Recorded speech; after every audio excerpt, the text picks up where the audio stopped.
चाहिए। अगर यही सरकार एक नारियल पानी लाती, यूपीए ने अन्ना जी को नारियल पिला दिया, इंदिरा जी ने इनके पिताजी को पिला दिया, महात्मा गांधी को अंग्रेजों ने पिला दिया। सर, ये सरकार भी एक समाज का रास्ता अपना सकती थी और उनके सम्मान, जैसे संविधान की शपथ में ना गरिमा सबका, व्यक्ति की गरिमा, राष्ट्र की एकता और अखंडता को सुनिश्चित कर, तो व्यक्ति की गरिमा नहीं गिरनी चाहिए। सर, व्यक्ति बैठा था 20 दिन से हंगर स्ट्राइक पे इस देश की लाचार शिक्षा व्यवस्था को लेके। वो क्या मांग रहा था? ये नहीं कह रहा था 200 गज का लुटियन दिल्ली में कोई प्लाट काट दीजिए, राज्यसभा की सीट दे दीजिए या मोदी मंत्रिमंडल में कोई पद दे दीजिए। वही कह रहा था इस लाचार शिक्षा व्यवस्था को दुरुस्त कीजिए और जिम्मेदारी तय कीजिए, इस्तीफा दीजिए। कोई बड़ी मांग नहीं थी। जिस तरीके से नए नवेले दिल्ली पुलिस कमिश्नर अनुराग कुमार जी आए और उन्होंने एक पुलिसिया डंडे और जूते से एक खूबसूरत लोकतंत्र को कुचलने की जो कोशिश करी, उसके वो बधाई के पात्र है। आज मुगेम्बो बहुत खुश होगा, उनके दरबार में उनको 100 नंबर मिले। समझ रहे हैं?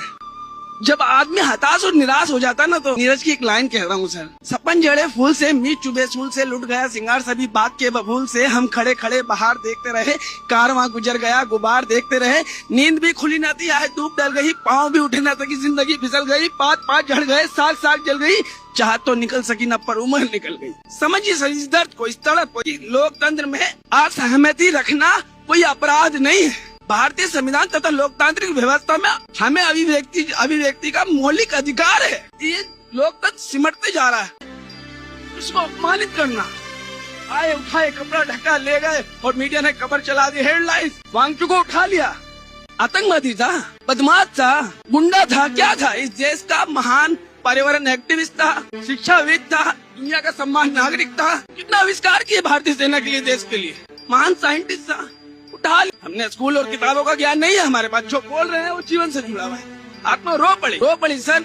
समझ रहे हैं? जब हम उस लाइन को पढ़ते हैं कि पीपल ऑफ इंडिया, हम भारत के लोग भारत को संपन्न प्रभु संपन्न समाजवादी धर्मनिरपेक्ष लोकतांत्रिक राज्य बनाने के लिए तथा उसके समस्त नागरिकों को सामाजिक, आर्थिक और राजनीतिक न्याय, विचार, अभिव्यक्ति, विश्वास, धर्म और आश्रय की स्वतंत्रता, प्रतिष्ठा और अवसरों की समानता प्राप्त कराने के लिए तथा उन सब में व्यक्ति की गरिमा, राष्ट्र की एकता और अखंडता को सुनिश्चित करने वाली बंधुता को बढ़ाने के लिए संकल्प होकर 26 नवंबर 1949 को अंकित अधिनियम और आत्मसमर्पित करते हैं।